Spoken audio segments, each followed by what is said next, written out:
Boa noite, nós estamos aqui em Maceió, Alagoas, dando início ao seminário sobre a doutrina secreta, seminário da segunda região da Sociedade Teosófica no Brasil, a região Nordeste, com pessoas de diversas localidades da região. E temos a oportunidade de, durante esse final de semana de 7 de setembro, feriadão de 2012, fazermos uma longa investigação sobre os principais pontos da doutrina secreta, que é a obra magna da senhora Blavatsky, que ela escreveu ainda no final dos anos de 1890.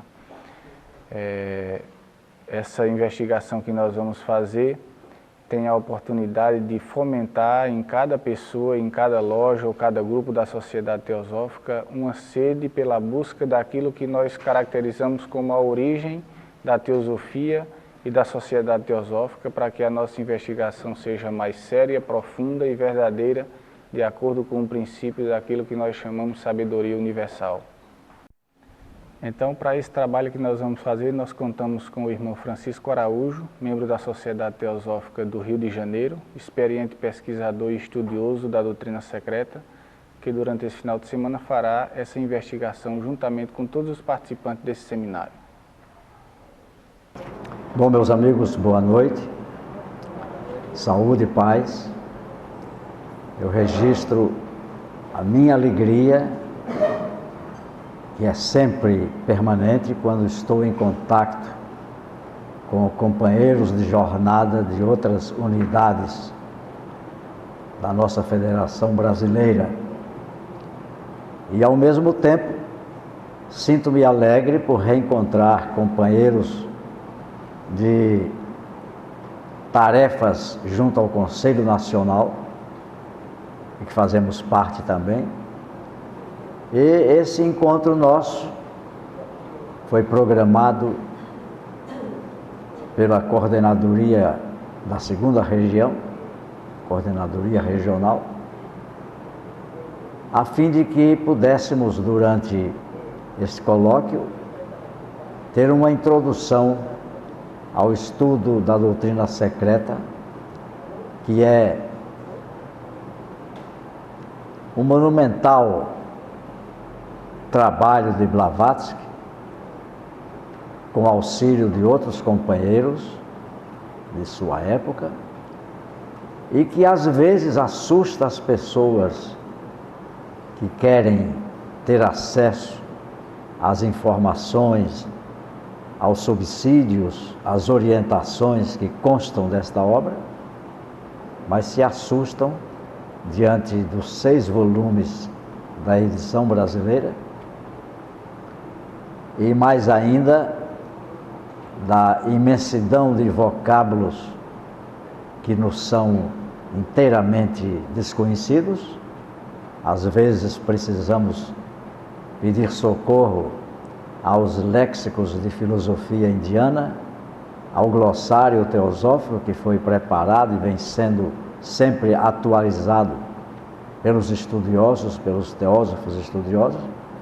Mas, de qualquer modo, as pessoas que não estão habituadas a olhar esta obra se assustam só de verificar que são 6 volumes. E para enfrentar 6 volumes, é preciso ter apetite, é preciso querer ir adiante.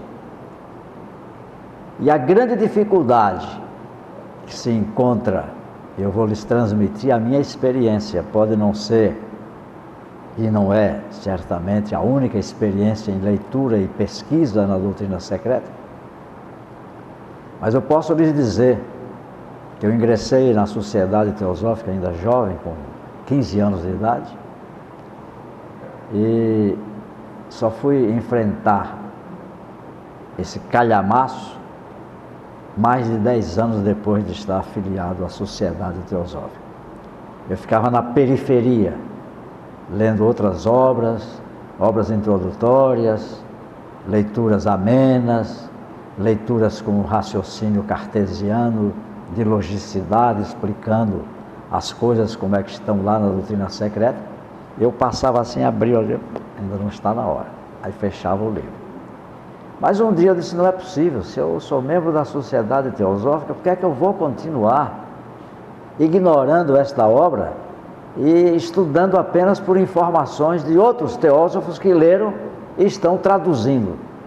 Eu quero com isso lhes dizer que tudo que existe por aí, em termos de plano astral, plano mental, hierarquias ocultas, evolução, progresso, cosmos, formação da Terra, as culturas, etnias, tudo que existe aí sobre esses assuntos com um enfoque teosófico, são interpretações de estudiosos que, às vezes, como todo intérprete, apresenta a sua linha de simpatia, não é, por uma ou outra corrente filosófica ou metafísica, etc. Então, quando eu resolvi enfrentar, eu contrariei de início todas as informações dos que já haviam tido acesso a essa obra, de que a doutrina secreta não deve ser lida de ponta a ponta. Começar pelo primeiro volume até o último volume. Tem que ser pesquisar no índice quais os assuntos que chamam a atenção e pegar aquele assunto e examinar e ler e mergulhar nele. Mas eu resolvi contrariar. Resolvi tentar primeiro com uma mentalidade cartesiana. Se tem o primeiro volume e vai até o sexto, então tem que ter uma sequência. Se tem sequência, eu tenho que saber por quê. De onde é que está a caixinha, qual é que vai sair de dentro ali, por quê e para quê. E aí li cartesianamente os 6 volumes. Uma loucura. Uma loucura porque a obra começa às vezes dando uma informação, um subsídio, e você pensa que vai continuar, ela desaparece. Entra um outro assunto inteiramente diferente. Inteiramente diferente. Aí você vai insistindo, aí vai pegar a continuação daquele primeiro assunto no terceiro, no quarto, no quinto volume da doutrina secreta. Aí eu comecei a pensar. Eu digo que isso tem que ter uma lógica, tem que ter pelo menos um propósito. E aí fui convencido por outros teósofos proeminentes de que a doutrina secreta ela tem uma linguagem mais platônica do que aristotélica. Ela tem uma linguagem que apela mais à intuição do que à razão lógica. E com isso o livro vai se abrindo. Nessa altura, depois de já estar rodando pela 6ª, 7ª, 8ª vez a obra, curiosamente, vocês pegaram aqui meus volumes aqui, eles estão amarelinhos, se descamando, todo riscado, todo comentado com as minhas anotações. As primeiras anotações eu colocava assim, não entendi. Numa outra eu dizia, não concordo com isso. Aí depois, 2, 3 anos depois, quando eu voltei àquela matéria, agora eu entendi.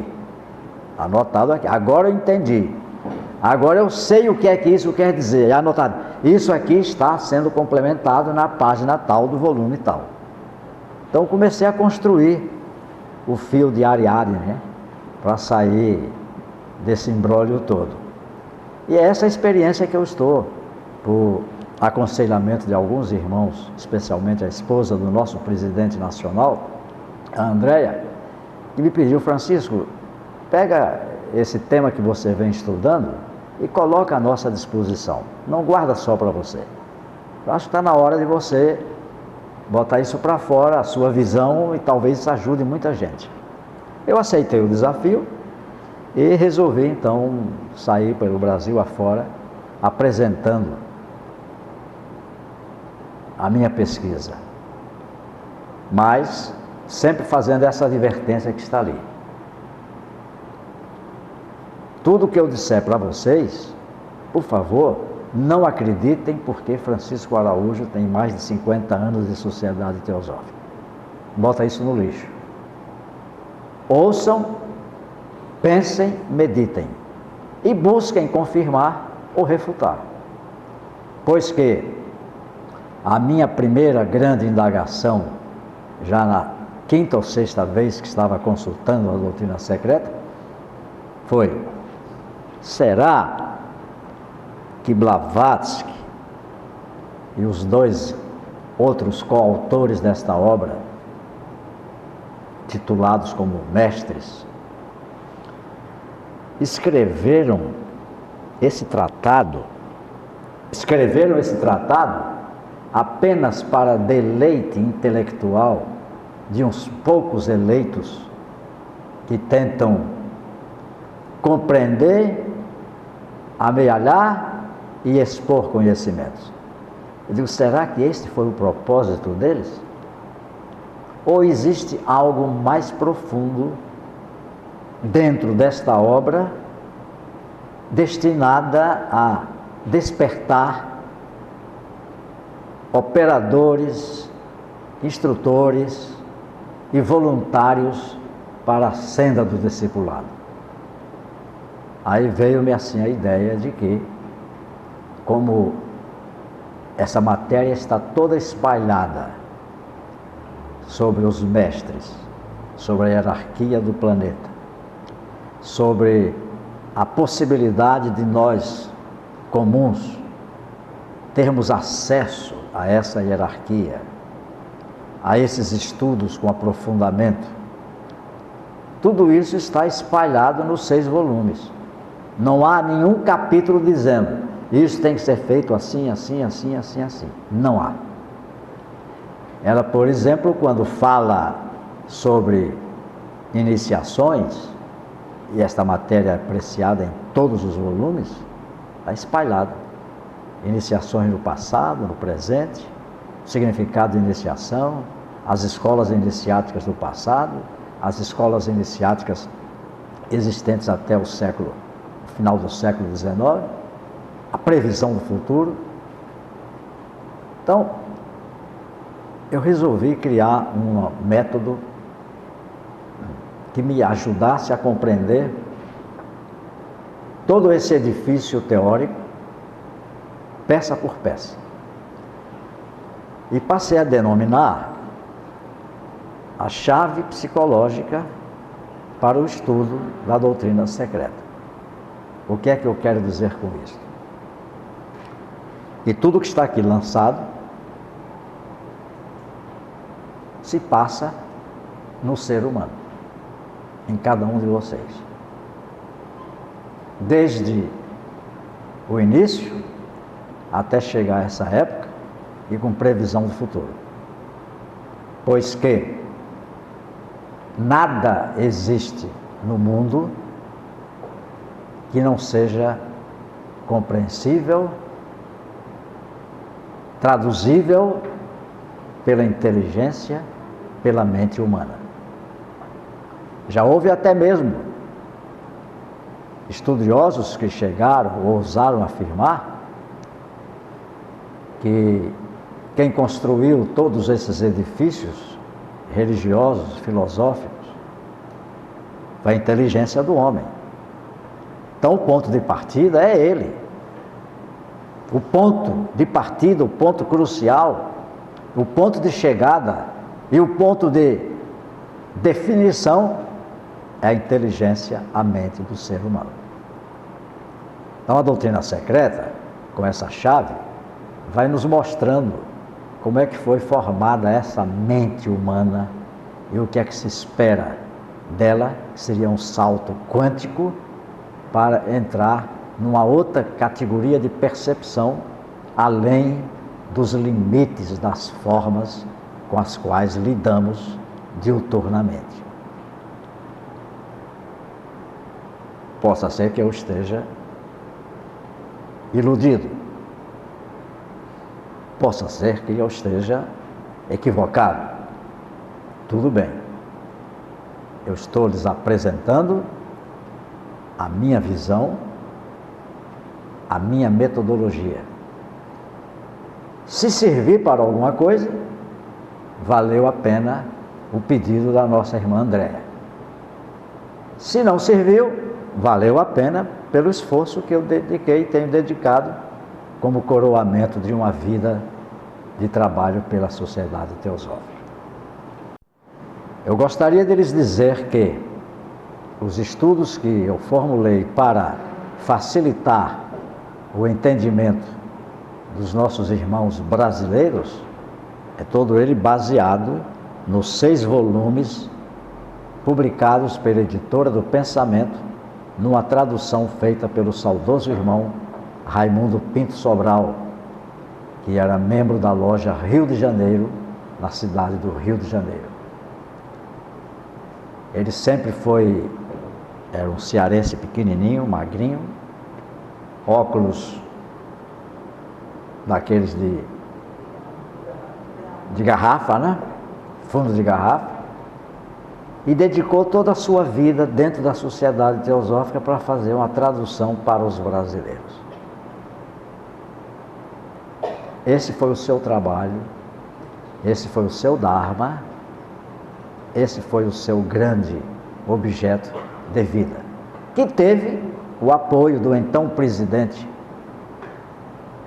Murilo Nunes de Azevedo, que deu toda a força a ele, e ele acelerou a tradução para que ela ficasse pronta a fim de ser entregue à Biblioteca de Adyar, através das mãos da nossa presidente mundial, durante o Congresso Mundial que ia se realizar logo depois do centenário da Sociedade Teosófica de fundação.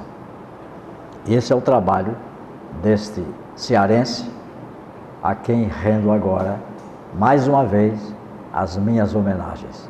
Porque o pouco do que eu aprendi dentro desta obra, eu devo mais a essa versão que ele apresentou para os brasileiros.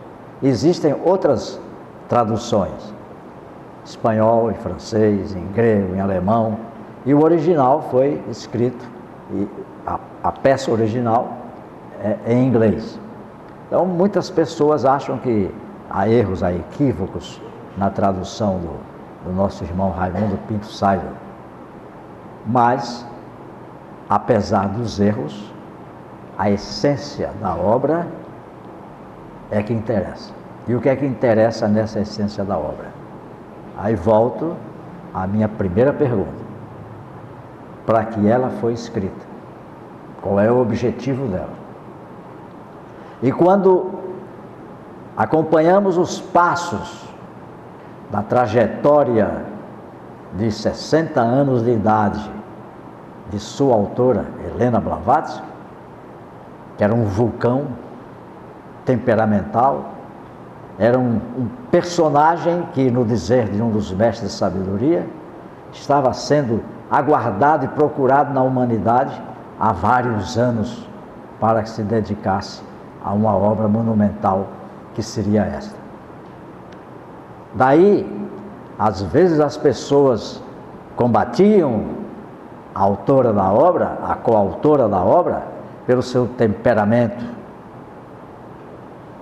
pelo seu desprezo às coisas mesquinhas, né?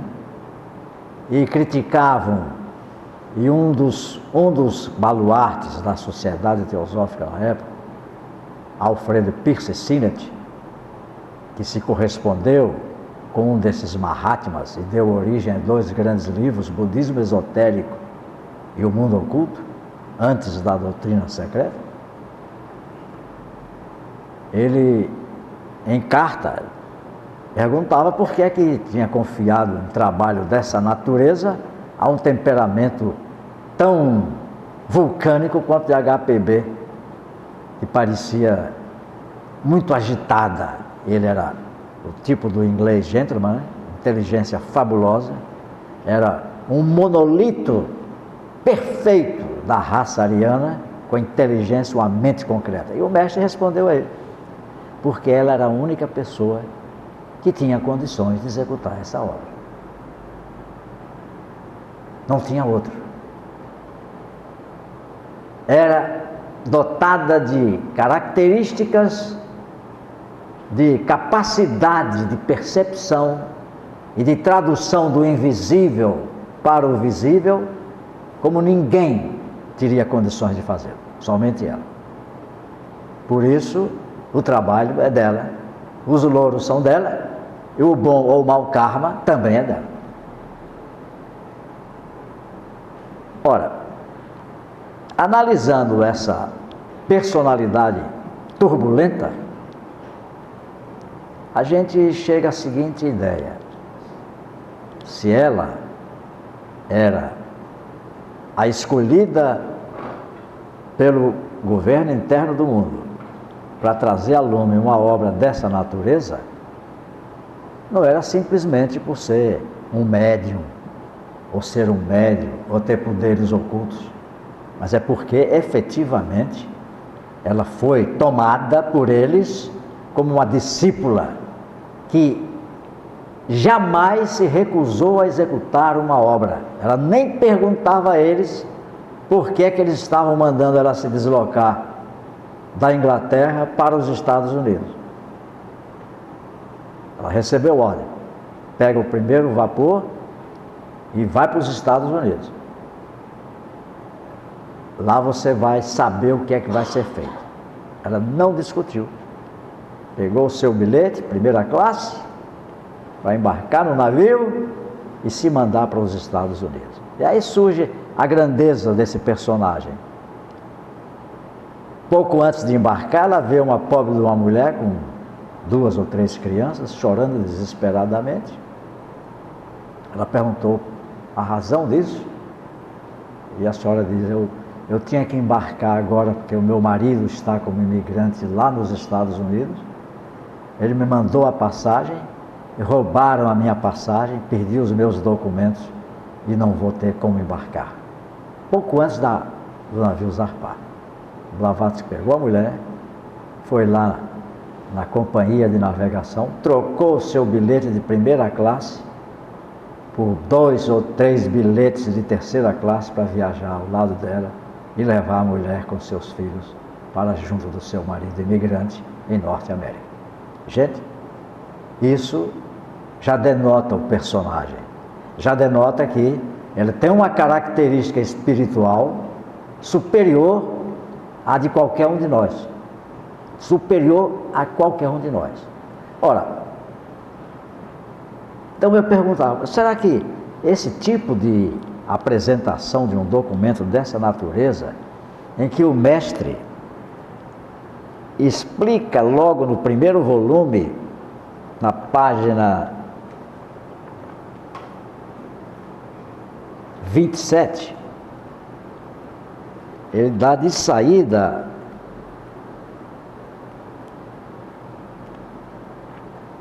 a seguinte informação: foi neste ano que o mestre KH escreveu: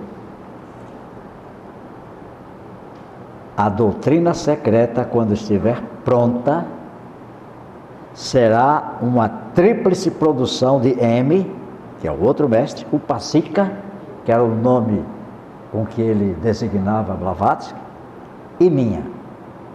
Então esta obra tem 3 autores: uma personagem vulcânica e 2 seres que foram identificados como seres altamente credenciados, fina flor da humanidade, detentores de conhecimento, de sabedoria, enfim, de várias qualidades. Simplesmente para o Francisco Araújo ou vocês se distraírem intelectualmente? Não. A resposta minha foi: não. Isso tem um objetivo. E é esse objetivo que a gente vai procurar investigar juntos durante este encontro. Com a seguinte advertência: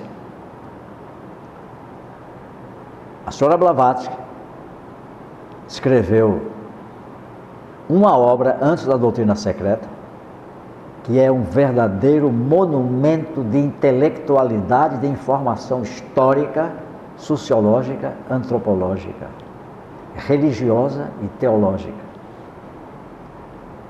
sobre a evolução dos seres humanos, das crenças, das religiões, da humanidade.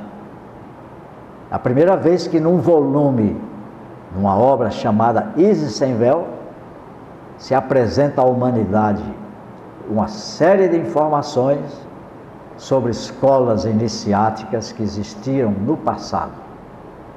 Pela primeira vez é apresentado ao mundo o esquema de que seres como João o Batista, pertencente à seita dos Nazarenos, que era uma escola iniciática, Paulo o apóstolo também pertencia a uma escola iniciática, e ela dá essas informações todas em Isis Sem Véu, como se já estivesse preparando o terreno para dizer assim: olha, existem caminhos e existem meios de se seguir este caminho para chegar até o âmago, ao coração da grande hierarquia responsável pela evolução do nosso planeta.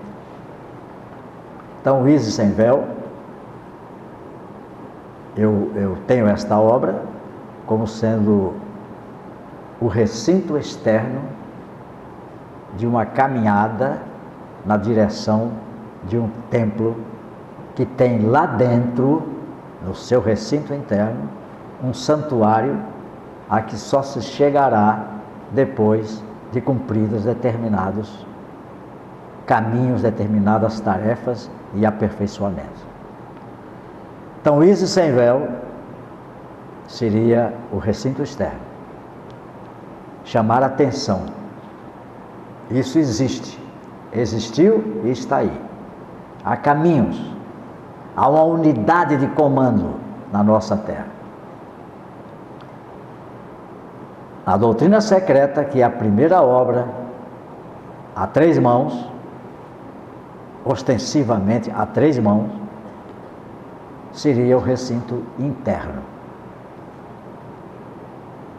preparando o caminho para o santuário, que é a terceira grande e última obra, essa exclusivamente de HPB, que se chama A Voz do Silêncio, da completa trilogia iniciática. Caminho externo, Isis Sem Véu. Caminho interno, doutrina secreta. E santuário, A Voz do Silêncio. Se vocês perceberem bem, vocês vão verificar que em Isis Sem Véu as informações satisfazem ao intelecto. O estudante tem informações intelectuais sobre história, sobre filosofia, sobre religião, sobre teologia, sobre escolas iniciáticas, etc. Na doutrina secreta, ele vai passar a receber, porque ele viu a informação Isis Sem Véu, aí quer se aprofundar, aí se lhe dá o recinto interno, doutrina secreta. Saber se ele tem mesmo interesse em mergulhar neste assunto, que foi objeto das informações externas. Se ele tiver, a doutrina secreta lhe é apresentada. Percorrida a doutrina secreta, ele vai ter informações sobre escolas iniciáticas, exigências para ser um iniciado, o que é um iniciado, qual é o caminho do discipulado, o que se faz, o que não se faz. Mas, curiosamente, essa matéria está toda ela espalhada nos 6 volumes. Lê do engano quem procurar um capítulo específico que trate disso tudo assim, minuciosamente e metodicamente. Digo que propositalmente foi espalhado como um raciocínio platônico, que estamos no centro de um círculo, de uma circunferência, que é a nossa mente, mas que ela atua para frente, para trás, para a direita, para a esquerda, para dentro, para fora, para cima e para baixo, ao mesmo tempo. Numa direção, nós estamos no centro da consciência, numa direção infinita, para a direita, para a esquerda, para cima, para baixo, para dentro, para fora, sem cessar, sempre enlarguecendo esse círculo da nossa consciência. Ora, esse tipo de visão jamais poderia seguir uma rotina meramente cartesiana, de procurar uma lógica, porque se eu desvio a minha consciência desse ponto central e pego um dos raios, por exemplo, à direita, e vou segui-lo e deixo os outros de lado, eu vou perder a consciência do que é o real, do que é o verdadeiro. Que eu estou me atrelando a um único e exclusivo caminho, a uma única e exclusiva visão ou interpretação. A importância que se tem dado à sociedade, na sociedade teosófica, a liberdade de investigação, a liberdade de pensamento, em que nenhum irmão, por mais intelectual que seja, por mais profundo memorizador de dados, de informações, nenhum irmão tem direito de se arrogar instrutor, orientador da sua linha de pensamento como sendo a única a ser seguida pelos demais. Pois que a Sociedade Teosófica foi fundada com o objetivo de estabelecer o núcleo da fraternidade universal. E a fraternidade significa absoluta ausência de preconceitos, de separativismos. HPB chega a denominar que a grande heresia da humanidade é o separativismo. Não existe outra. Pois que todos nós temos o mesmo denominador comum, que é a nossa mente, manas, que é o nosso instrumento de atuação no mundo atual, onde nós nos encontramos. Depois que nós estivermos satisfeitos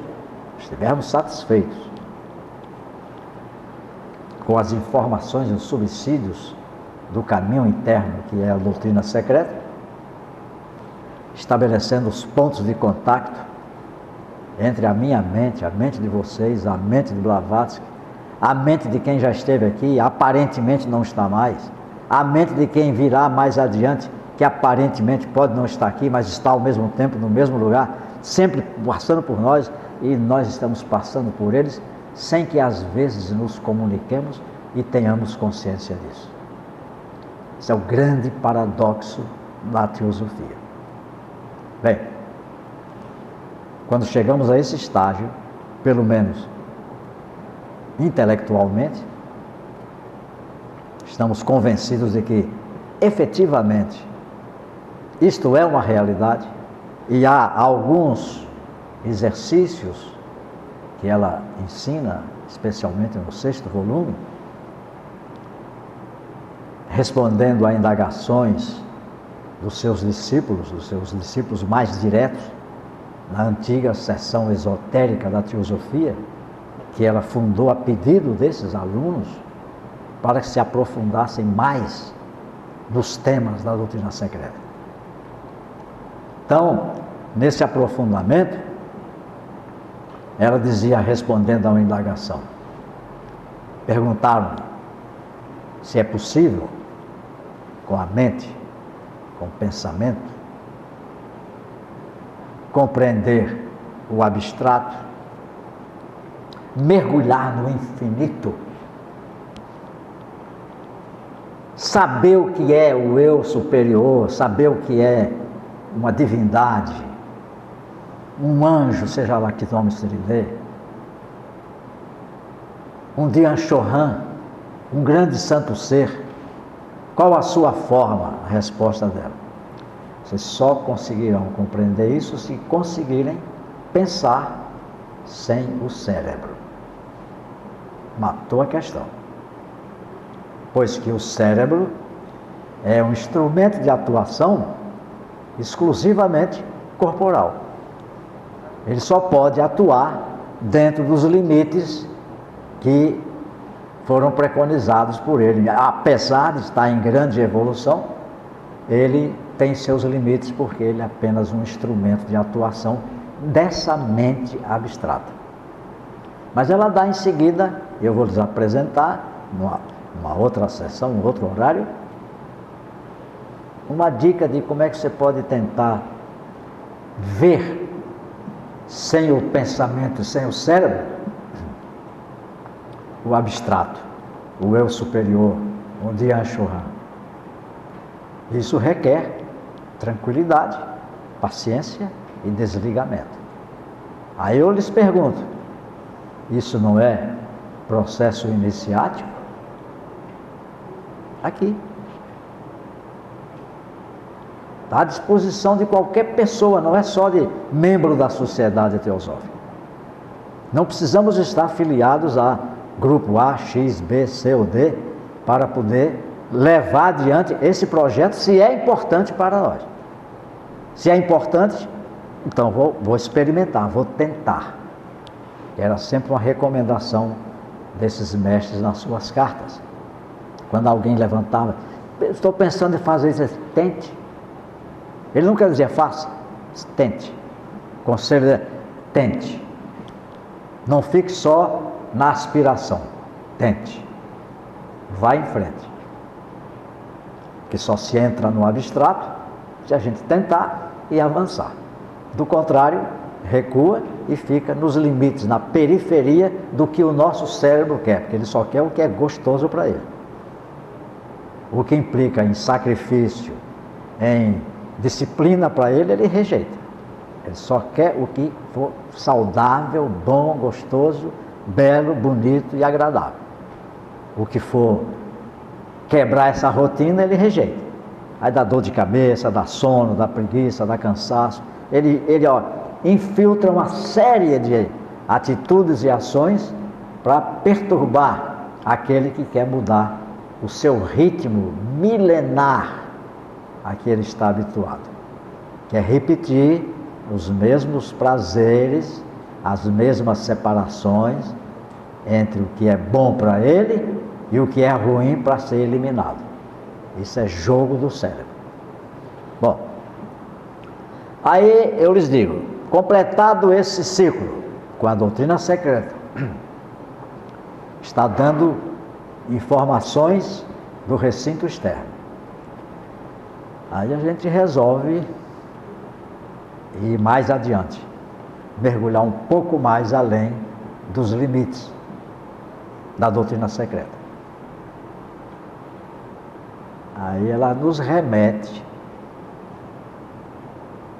com antevisão sobre o iniciador único, o grande iniciador, o único iniciador, o grande Mahaguru iniciador, que não é uma pessoa.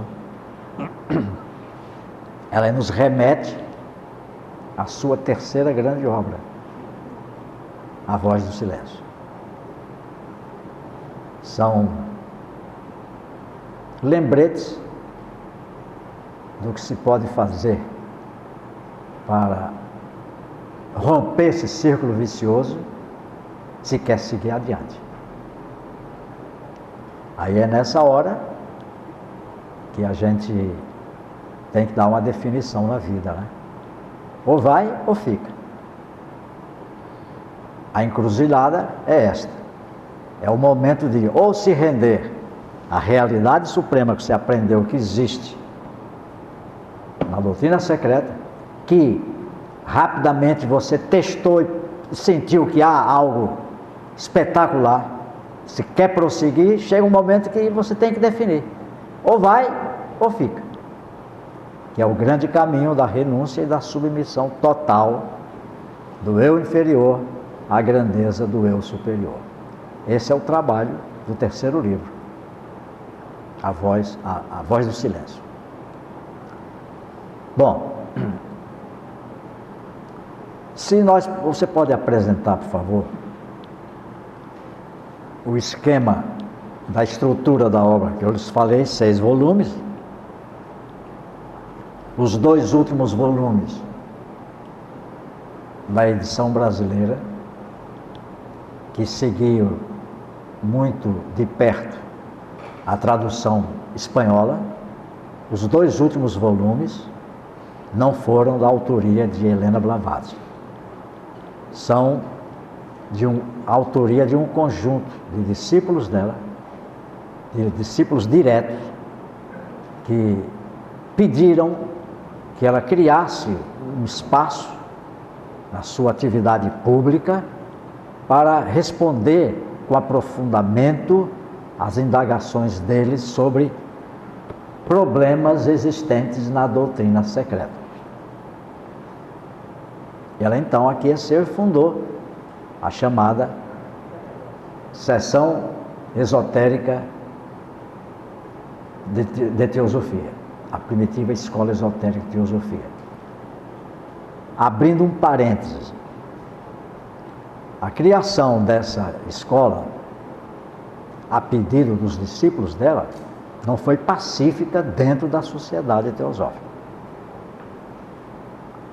Porque muitos estudiosos ficaram assustados com a ideia de um grupo terminar chamando a si a responsabilidade de eleitos por HPB e quererem ditar as linhas mestras da sociedade teosófica. E houve então até discussões entre ela e o cofundador, o Sr. Olcott, que se opôs tenazmente à criação dessa seção e que só apoiou a partir de uma advertência que o mestre lhe fez. Cuide da vida pública da sociedade teosófica. O seu trabalho, o seu prêmio, a sua grandeza está exatamente em criar as bases da sociedade onde não tenha preconceito algum, se dedique a mostrar ao mundo, através de um estudo comparado de ciência, filosofia e religião, que há uma unidade indestrutível no pensamento humano e que depois, aqueles que quisessem, poderiam se dedicar a investigações pessoais ou em grupo das leis ocultas da natureza e talvez até do despertar dos seus poderes latentes, que aí seria objeto exclusivamente pessoal de quem quisesse se interessar por essa tarefa. Isis Sem Véu foi para o público em geral. A doutrina secreta foi para o público em geral, mas objetivando pescar servidores da grande causa daquela humanidade sofredora, cujo pesado karma ainda está por aí, que precisa de obreiros para isso. Então a doutrina secreta é este caminho. E finalmente, a voz do silêncio é para que a pessoa resolva experienciar essas verdades e ter uma, duas, três, quatro pessoas com quem possa dividir suas dúvidas, examinar as suas dificuldades, os efeitos psicológicos que estão aparecendo em função daquelas linhas específicas de trabalho e de meditação, que é linha de meditação. Enquanto membro da sociedade teosófica, eu posso escolher qualquer escola de meditação. Não posso transformar a sociedade teosófica num braço, numa linha daquela escola que é da minha preferência. Isso não posso. Mas eu posso meditar segundo a linha budista, meditar segundo a linha hinduísta, meditar segundo a linha católica, segundo a linha evangélica, enfim. Isso é uma questão de escolha. Mas não trazer essas escolas para o âmbito da sociedade teosófica e impô-las como se fossem o único caminho, porque aí esse estudioso está apenas numa linha, seguindo uma determinada linha, e contraria a nossa resolução do Conselho Mundial de que deve imperar a liberdade de pensamento e de investigação, pois ninguém dentro da sociedade tem autoridade para impor suas ideias, seus pensamentos ou suas conclusões, inclusive aqui no expositor. Nós vamos mostrar a vocês aqui, rapidamente, a estrutura dessa tradução brasileira. O primeiro volume, que cuida da cosmogênese, esse primeiro volume, eu recomendo que se atente bem para as informações e as grandes explicações sobre conceitos de tempo, movimento, espaço, matéria, substância, consciência. Todo esse arsenal altamente metafísico consta do primeiro volume. Então, nesse primeiro volume, nós temos a nota do Raimundo Sobral. Vocês lembram essa nota explicativa dele? Aí vão verificar a grandeza espiritual desse companheiro, a humildade com que ele oferece esse trabalho em língua portuguesa do Brasil. O sumário, tem um sumário, depois tem o prefácio da primeira edição de 1888, que foi escrito em Londres no HPB, prefácio da terceira edição de 1893. Esse prefácio foi escrito em Londres por Anne Besant e George Mead, um dos grandes colaboradores também, discípulo direto e indireto de HPB. Na quarta edição, que é conhecida como edição de Aviar, o prefácio é escrito por Jorge Almeida, que foi o terceiro presidente da Sociedade Teosófica. O primeiro foi o Warren Henry Stewart, que após o seu falecimento foi substituído por Anne Besant. Depois do seu falecimento foi sucedido por Jorge Almeida. Consta uma sinopse da vida de HPB, escrita em 1938 por Josephine Hanson, que foi uma discípula e escriba dos textos de HPB. HPB ditava, ela copiava e depois ia sendo juntado para dar aso a essa obra. É interessante, quem quiser conhecer os passos da vida de HPB, essas informações da sinopse da vida de HPB. Também tem uma compilação da mesma Josephine Hanson, em 1938, explicando como é que foi escrita a doutrina secreta.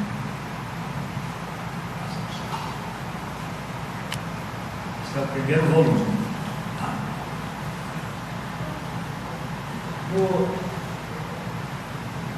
Esse primeiro volume, ele cuida da evolução cósmica, na parte 1, traz 7 instâncias de Dzan, que são textos muito emblemáticos, com respectivos versículos, chamados slokas. E a obra Doutrina Secreta cuida de comentar cada um desses títulos, capítulos e versículos.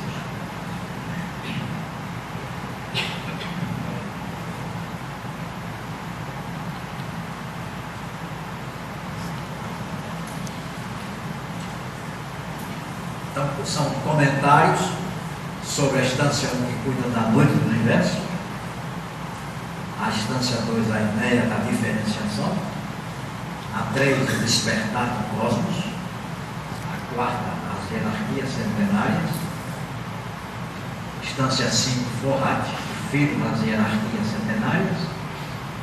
Instância 6, nosso mundo, seu crescimento e desenvolvimento. Planetas, rondas,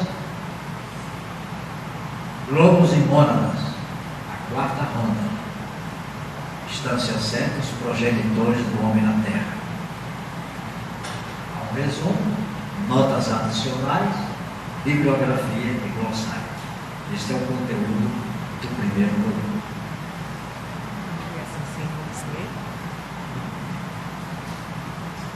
O segundo volume, cuida do simbolismo arcaico universal. Senão vocês não conseguem ler. Terceiro volume, passa para o terceiro. Cuida de antropogênese.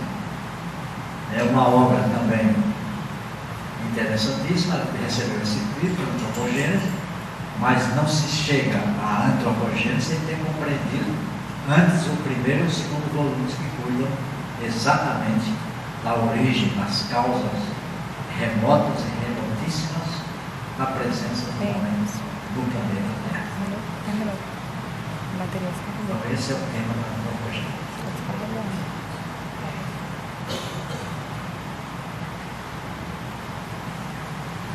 Volume 4 cuida do simbolismo arcaico das religiões, do mundo e da ciência. Volume 5 e o volume 6 cuidam especificamente ciência, religião e filosofia. E o volume 6, objeto dos mistérios e prática da filosofia. Tenho observado também os vossos pensamentos sobre a doutrina secreta. Podeis ficar certo de que tudo que ela não anotou de livros científicos ou de outras obras lhe foi proporcionado ou sugerido por nós.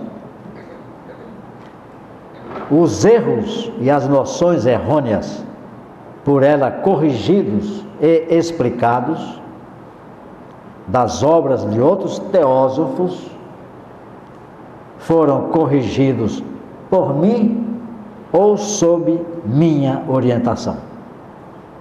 É um livro que será uma fonte de informações e ensinamentos para estudantes sérios durante muitos anos vindouros. Este é o objetivo da doutrina secreta. E na página 61 deste primeiro volume está assegurado que passarão ainda muitos séculos antes que se publique muita coisa mais do que agora.